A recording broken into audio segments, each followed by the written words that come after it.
Hi everyone, this is Anam. Welcome to PhD jobs and admissions. आज का हमारा 14th lecture on research methodology for your upcoming FMU REET examination 2022। जैसे कि आपको पता है, हमने रिसर्च मेथोडोलॉजी पर लेक्चर सीरीज स्टार्ट कर रखे हैं, जिसमें आज का हमारा 14th लेक्चर है, जिसमें हम हाइपोथेसिस इस चैप्टर पर और इस टॉपिक पर हम कुछ इंपॉर्टेंट एमसीक्यू सॉल्व करने जा रहे हैं। बहुत ही इंपॉर्टेंट टॉपिक है। यहाँ पर आपके बेसिक कॉन्सेप्ट्स क्लियर होने चाहिए। हाइपोथेसिस किससे कहते हैं, उसकी करेक्ट डेफिनेशन क्या होनी चाहिए। तो यहाँ पर सारी चीज़ें इस टॉपिक में मैंने आपको कवर करवाया। हाइपोथेसिस से रिलेटेड डेफिनेशन, किस तरीके से आपको सारी चीज़ों को याद रखना है, एग्जाम्पल्स के थ्रू मैंने आपको बताया है। तो आपको अच्छी तरीके से इस वीडियो को देख लेना है। अब उसी के साथ साथ मैं आपको बता दूं, एफएमयू रीट एग्जामिनेशन का पेपर पैटर्न आपको पता होना चाहिए। 2 पार्ट्स में आपका पेपर डिवाइडेड होता है, पेपर 1 एंड पेपर 2, जिसमें आपके 50-50 एमसीक्यूज पूछे जाता है आपको। तो हम आपको 50 एमसीक्यूज के लिए प्रिपेयर करवाते हैं, जो कि आपका रिसर्च मेथोडोलॉजी होता है, जिसमें हम आपको video lectures, notes, mock test और 1500 plus MCQs revision PDF provide करते हैं। तो ये सारा कंटेंट हम आपको एक ही जगह पर प्रोवाइड करें, जो कि दोनों ही लैंग्वेज में, Hindi as well as in English, both language में प्रोवाइड करते हैं। और ये जो लोग हमारा कंटेंट है, ये हम हमारे जो टीम है, टीम के एक्सपर्ट्स ने, पीएचडी स्कॉलर्स ने हमारा ये कंटेंट डिज़ाइन कर रखा है। और याद रखिएगा, 100% हम गारंटी देते हैं कि हमारे ऐसे कंटेंट से आपको एग्जाम में क्वेश्चन पूछे जाएंगे, जिसमें कि आप यहाँ पर हम आपको ये भी गारंटी देते हैं कि आपको पास करवाने की रिस्पॉन्सिबिलिटी हमारी होती है। हम आपको पास करवाएंगे कि हमको टाइम टू टाइम गाइड करते रहते हैं, किस तरीके से आपको सारे कॉन्सेप्ट्स को पढ़ना है, कैसे आपको हमारे कंटेंट का यूज़ कर आप जल्द से जल्द आपकी प्रिपरेशंस को आप एंड कर सकते हो। तो यहाँ पर आपको पहले प्रिपरेशंस को स्टार्ट करना होगा। उसके लिए आपको कंटेंट परचेस करना होगा। परचेस करने के लिए स्क्रीन पर आपको जो नंबर नज़र आ रहा है, उस नंबर पर आपको व्हाट्सएप के थ्रू हमें कॉन्टैक्ट करना है। याद रखना है, व्हाट्सएप के थ्रू ही आपको कॉन्टैक्ट करना है। नॉर्मल कॉल इस नंबर पर नहीं लगेगा। और आप हमारे ऐप के थ्रू भी स्टडी मटेरियल को एक्सेस कर सकते हो। सो ऐप को एक्सेस करने के लिंक मैंने आपके साथ comment section as well as description box में भी शेयर कर रखी है। So that's it and let's begin with the video. So that's मैंने आपको प्रीवियस स्लाइड में बता दिया कि हमारे कोर्स से रिलेटेड। सो यहाँ पर हम शॉर्ट में मैं आपको डिटेल में बता दूँ। जैसे कि मैंने आपको बता दिया, रिसर्च मेथोडोलॉजी पर हम आपको कंप्लीट कोर्स प्रोवाइड करते हैं, जैसे वीडियो लेक्चर्स है, थ्योरी और एमसीक्यूज दोनों वीडियो लेक्चर्स हम आपको प्रोवाइड करते हैं। थ्योरी से आपके कॉन्सेप्ट्स को हम बिल्ड करवाते हैं, और उसी के साथ साथ एमसीक्यूज से हम आपको सारे ट्रिक्स बताते हैं कि आपको किस तरीके से ट्रिक्स यूज़ कर एमसीक्यूज को सॉल्व करना है। नोट्स काफ़ी सिंपल लैंग्वेज में नोट्स है। नोट्स में हमने ऐसे पॉइंट्स भी कवर कर रखे हैं जो कि आपके इंटरव्यू में आपके लिए बहुत हेल्पफुल होंगे। उसी के साथ साथ मॉक टेस्ट से आपकी प्रैक्टिस होती रहती है, आपको पता लगता है कि आपकी कितनी प्रिपरेशंस हुई है, कितनी और आपकी प्रिपरेशंस बाकी हैं।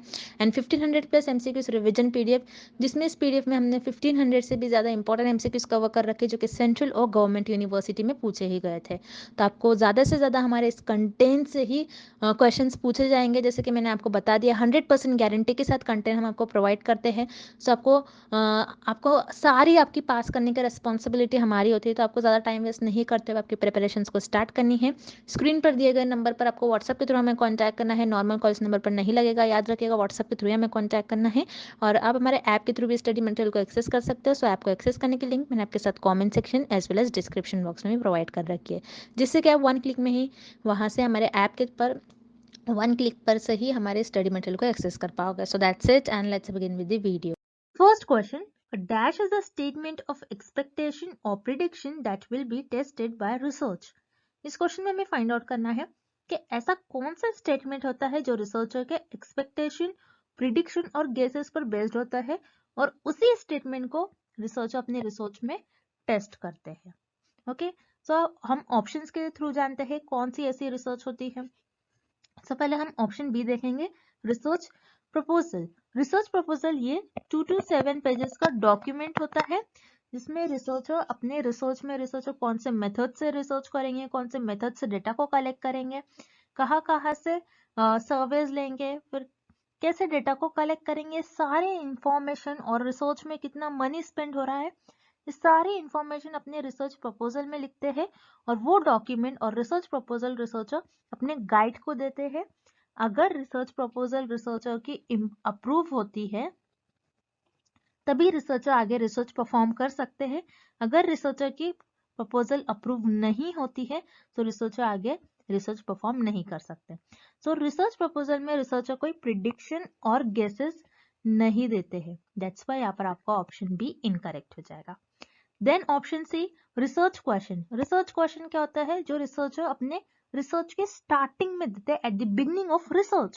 जैसे फॉर एग्जांपल, यहाँ पर रिसर्चर को स्टडी करना है कि what is the relationship between hand washing and Covid spread. तो यहाँ पर रिसर्चर को ये देखना है कि hand washing and Covid spread में क्या रिलेशन है। सो एक रिसर्च क्वेश्चन हो गया। रिसर्च क्वेश्चन में रिसर्चर कोई गेसेस या फिर प्रिडिक्शन नहीं दे रहे हैं, तो रिसर्च क्वेश्चन भी आपका यहाँ पर इनकरेक्ट ऑप्शन हो जाएगा। अब नेक्स्ट है research hypothesis. Yes, research hypothesis में रिसर्च अपने प्रिडिक्शन और गेसेस देते हैं। So remember students, research question और रिसर्च हाइपोथेसिस में एक छोटा सा डिफरेंस है जो कि सारे स्टूडेंट्स को बहुत कंफ्यूजन होता है कि रिसर्च क्वेश्चन और रिसर्च हाइपोथेसिस के बीच का डिफरेंस क्या है।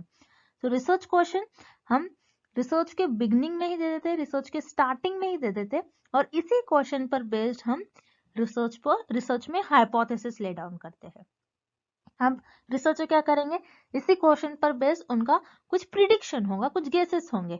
Hypothesis is nothing but, hypothesis researcher के प्रिडिक्शन होता है और रिसर्चर के गेसेस होते हैं। रिसर्चर अज्यूम करते हैं कुछ और उसी स्टेटमेंट को अपने रिसर्च में टेस्ट करते हैं। तो हाइपोथेसिस एक टेंटेटिव स्टेटमेंट होता है और यू कैन से एक टेम्पररी स्टेटमेंट होता है, और उसी टेम्पररी स्टेटमेंट को रिसर्चर आगे टेस्ट करते हैं। अब इस क्वेश्चन पर बेस्ड ही रिसर्चर हाइपोथेसिस ले डाउन करेंगे। अभी ये क्वेश्चन क्या है, what is the relationship between hand washing and Covid spread. So इस क्वेश्चन पर बेस्ड रिसर्चर कैसा हाइपोथेसिस ले डाउन कर सकते हैं कि हो सकता है, रिसर्चर को लग सकता है, रिसर्चर को लगेगा कि अगर आप हैंड वॉश करते हो, हैंड ज्यादा वॉश करते हो, तो हो सकता है कोविड स्प्रेड कम हो। ओके, रिसर्चर यहाँ पर बोल रहे हैं, ऐसा नहीं बोल रहे कि अगर आप हैंड वॉश ही करोगे तो कोविड स्प्रेड कम होगा। नहीं, रिसर्चर यहाँ पर अज्यूम कर रहे हैं, कुछ प्रिडिक्ट कर रहे हैं। अगर हो सकता है कि आप अपने हैंड को ज्यादा वॉश करोगे तो हो सकता है कि कोविड स्प्रेड डिक्रीज हो। ये एक प्रिडिक्शन हो गया और ये एक टेंटेटिव स्टेटमेंट हो गया, और इसी स्टेटमेंट को रिसर्चर अपनी रिसर्च में आगे टेस्ट करते हैं वेदर इट इज ट्रू और फॉल्स। तो इसे हम कहते हैं रिसर्च हाइपोथेसिस। तो यहाँ पर आपका ऑप्शन ए करेक्ट हो जाएगा। रिसर्च हाइपोथेसिस में रिसर्चर एक टेंटेटिव स्टेटमेंट देते हैं और रिसर्चर के यहाँ पर प्रिडिक्शन होते हैं, रिसर्चर कुछ गेस करते हैं और उसी गेसेस को, उसी प्रिडिक्शन को रिसर्चर अपनी रिसर्च में टेस्ट करते हैं और उसे हम कहते हैं research hypothesis. Next question, which of the following are the examples of hypothesis. So इस क्वेश्चन में हमें हाइपोथेसिस के कुछ एग्जाम्पल्स गिवन है और हमें फाइंड आउट करना है कि ये एग्जाम्पल हाइपोथेसिस का एग्जाम्पल है या नहीं। तो जैसा कि हमने प्रीवियस क्वेश्चन में हाइपोथेसिस होता क्या है ये देख लिया था, अब हम हाइपोथेसिस के एग्जाम्पल देखते हैं। तो यहाँ पर आपको ऑप्शन ए गिवन है, if I add fertiliser to my garden then my plants will grow faster.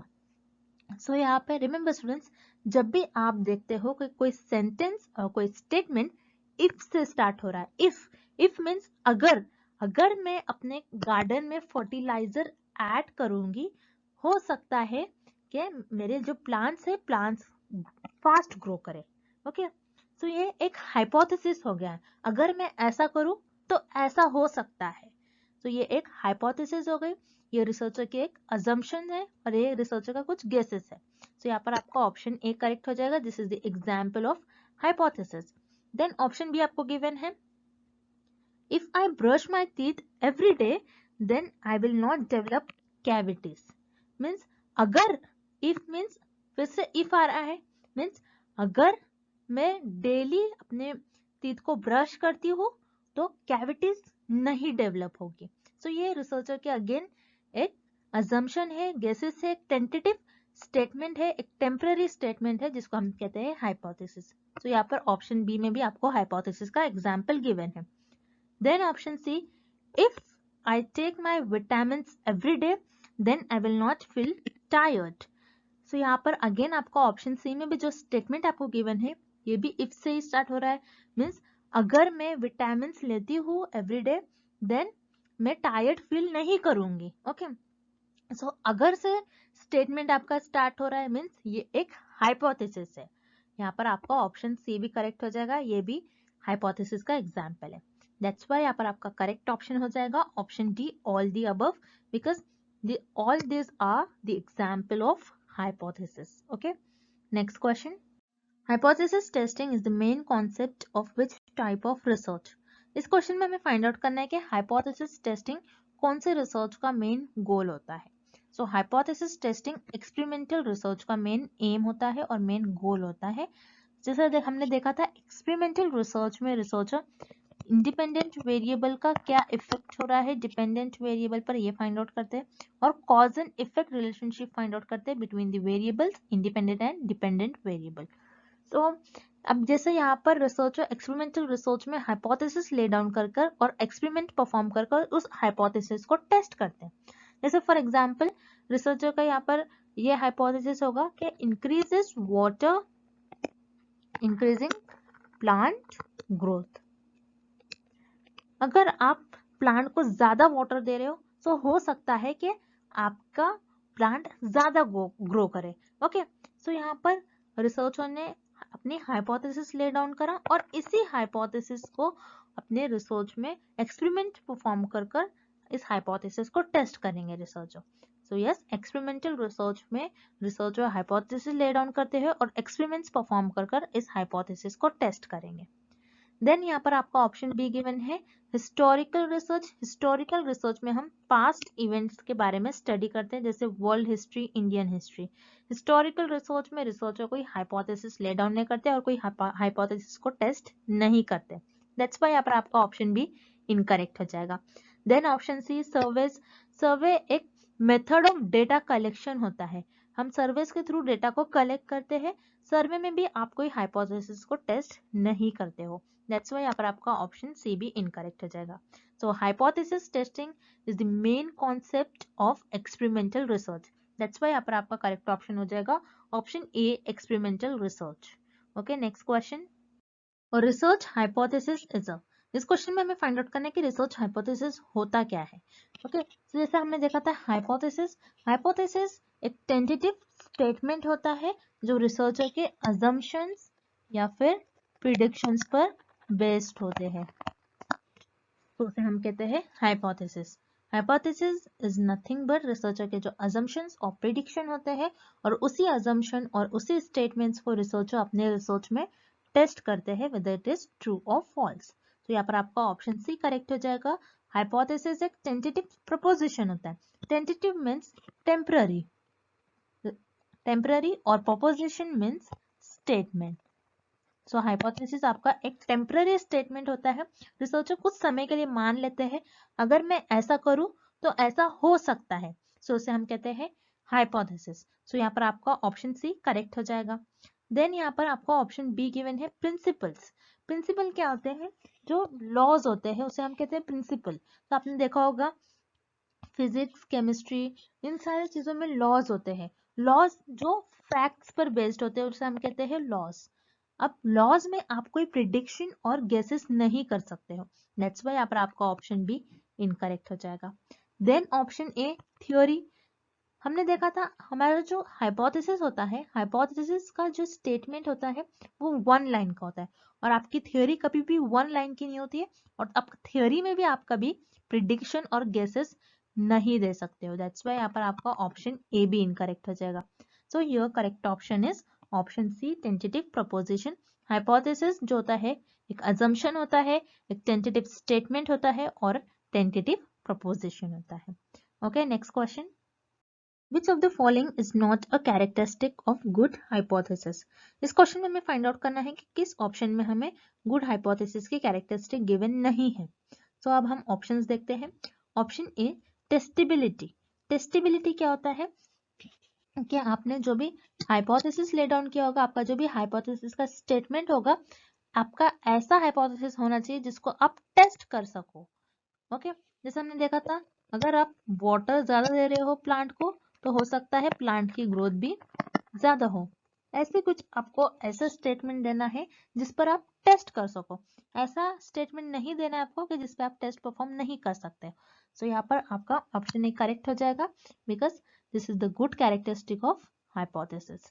Then option B objectivity. Objectivity कैसे कहते हैं हम कि अगर रिसर्चर अपने स्टेटमेंट को, अपने अजम्पशन को, अपने हाइपोथेसिस को रिसर्च में टेस्ट कर रहा है और टेस्ट करने के बाद जो रिजल्ट आ रहा है रिसर्चर को एज इट इज मेंशन करना चाहिए। रिसर्चर को यहाँ पर अपने ओपिनियन, अपने जजमेंट और अपने कन्वीनियंस को आगे रखकर रिजल्ट को परफॉर्म नहीं करना चाहिए। So good hypothesis must always be objective. So यहाँ पर आपका ऑप्शन बी भी करेक्ट हो जाएगा। देन ऑप्शन डी देखेंगे हम पहले, कॉन्सेप्चुअल क्लैरिटी। आपके जो हाइपोथेसिस होने चाहिए वो क्लियर होना चाहिए, ना कि आपके हाइपोथेसिस कॉम्प्लेक्स और डिफिकल्ट नहीं होना चाहिए। सो यहाँ पर आपका ऑप्शन ए जो है टेस्टेबिलिटी, यस आपके हाइपोथेसिस टेस्टेबल होना चाहिए। ऑप्शन बी ऑब्जेक्टिविटी, आपकी हाइपोथेसिस ऑब्जेक्टिव होना चाहिए। Then option D conceptual clarity, yes आपकी जो हाइपोथेसिस है वो क्लियर होनी चाहिए। देन ऑप्शन से आपको गिवन है कॉम्प्लेक्सिटी, आपकी हाइपोथेसिस कभी भी कॉम्प्लेक्स और डिफिकल्ट नहीं होना चाहिए। So option C is not the characteristic of research. और हमें क्वेश्चन में भी यही पूछा है कि कौन से ऑप्शन में हमें कैरेक्टरिस्टिक ऑफ रिसर्च नहीं गिवन है। सो वो ऑप्शन है आपका ऑप्शन सी, कॉम्प्लेक्सिटी।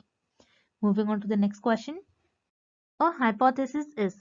इस क्वेश्चन में हमें हाइपोथेसिस के फीचर्स फाइंड आउट करने हैं कि हमें हाइपोथेसिस के फीचर किस ऑप्शन में गिवन है।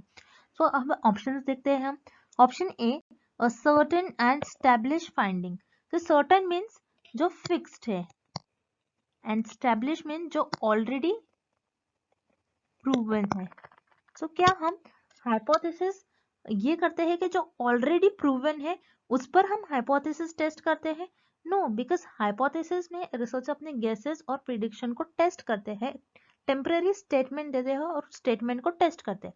अगर जो थियरी ऑलरेडी प्रूवन है उसको रिसर्चर क्यों टेस्ट करेगा? दैट्स व्हाई यहाँ पर ऑप्शन ए इनकरेक्ट हो जाएगा। Then option B, a part of research question. Part of research question means research question जैसा हमने देखा था, रिसर्चर स्टार्टिंग में अपने रिसर्च के बिगनिंग में ही एक रिसर्च क्वेश्चन देते हैं कि मुझे इस टॉपिक पर रिसर्च करना है। सो रिसर्च क्वेश्चन, जिसको हम रिसर्च डेफिनेशन भी कहते हैं और you can say problem definition भी कहते हैं।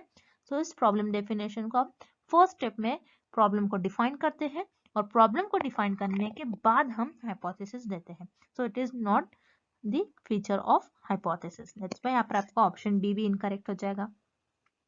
Then option C, a strategy of evaluating data. Evaluating means test करना। क्या हम हाइपोथेसिस इसलिए ले डाउन करते हैं कि हम डेटा को टेस्ट करें? नहीं, बिकॉज हम स्टेटमेंट को हाइपोथेसिस में टेस्ट करते हैं, ना कि डेटा को। दैट्स व्हाई यहाँ पर आपका ऑप्शन सी भी इनकरेक्ट हो जाएगा। Then option D, a tentative statement providing an explanation. Yes, it is correct, और this is a feature of hypothesis. Hypothesis एक टेंटेटिव स्टेटमेंट मींस एक टेम्पररी स्टेटमेंट होता है और रिसर्चर उस स्टेटमेंट को टेस्ट करते हैं वेदर इट इज ट्रू और फॉल्स और उसका एक्सप्लेनेशन देते हैं। तो यहाँ पर आपका ऑप्शन डी करेक्ट हो जाएगा, a tentative statement providing an explanation. Next question, which of the following is a characteristic of hypothesis except. इस क्वेश्चन में हमें फाइंड आउट करना है कि हमें कौन से ऑप्शन में हाइपोथेसिस की कैरेक्टरिस्टिक गिवन नहीं है। तो अब हम ऑप्शंस देखते हैं। Option A, it is a tentative preposition. यहाँ पर आपका ऑप्शन ए करेक्ट हो जाएगा, बिकॉज हाइपोथेसिस होता ही क्या है, एक टेम्पररी, टेंटेटिव मीन्स एक टेम्पररी स्टेटमेंट होता है जो रिसर्चर अपने रिसर्च में टेस्ट करते हैं। तो यहाँ पर आपका ऑप्शन ए करेक्ट हो जाएगा, it is the characteristic of hypothesis. Then हम ऑप्शन सी देखेंगे, it should be simple. Yes, यहाँ पर आपका ऑप्शन सी भी करेक्ट हो जाएगा, आपकी हाइपोथेसिस सिंपल होनी चाहिए, ना कि आपकी हाइपोथेसिस कॉम्प्लेक्स और डिफिकल्ट नहीं होनी चाहिए। सो ये भी आपकी हाइपोथेसिस की कैरेक्टरिस्टिक हो गई। Then option D, it must be generalisable. So यहाँ पर आपका ऑप्शन डी भी करेक्ट हो जाएगा। अब यहाँ पर जनरलाइजेबल वर्ड आया है आपके लिए, न्यू वर्ड है। सो जनरलाइजेबल क्या होता है, हम एक एग्जाम्पल के थ्रू समझते हैं। सो मान लीजिए रिसर्चर ने यहाँ पर रिसर्च किया दिल्ली के 10 इयर्स के बॉयज पर। तो रिसर्चर ने यहाँ पर एक हाइपोथेसिस दिया और एक स्टेटमेंट, एक टेंटेटिव स्टेटमेंट दिया कि हो सकता है दिल्ली के अगर 10 इयर्स के बॉयज हॉर्लिक्स ले रहे हैं तो हो सकता है उनकी ग्रोथ इंक्रीज हो।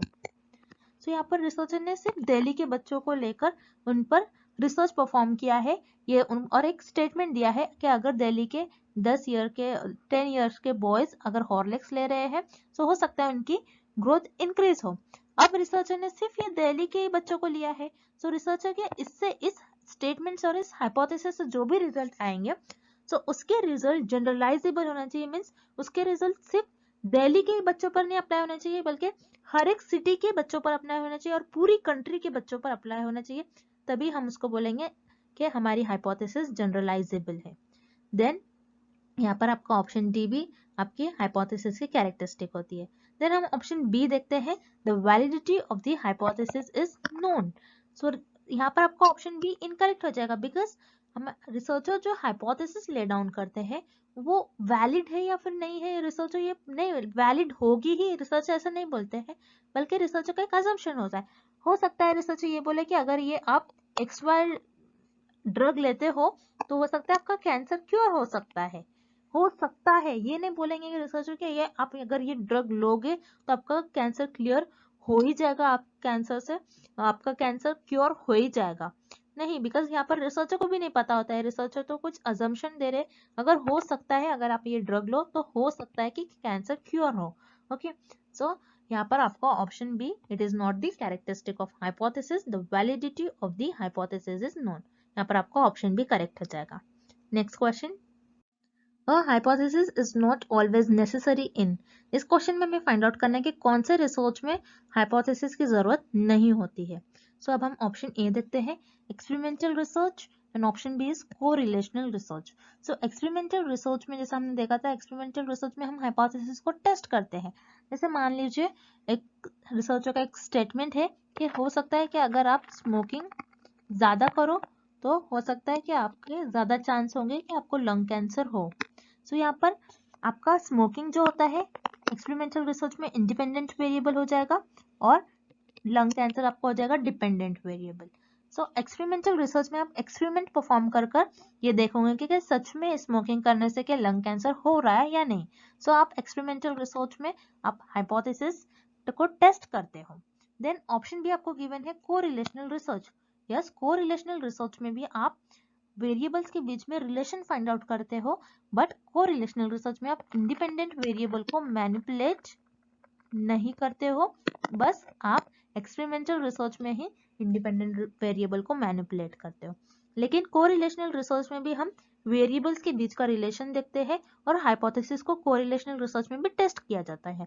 दैट्स व्हाई यहाँ पर आपका ऑप्शन ए और बी इनकरेक्ट हो जाएगा, because option A and B experimental research and correlational research में आपको हाइपोथेसिस की जरूरत होती है, आप एक्सपेरिमेंटल एंड कोरिलेशनल रिसर्च में आप हाइपोथेसिस को टेस्ट करते हो।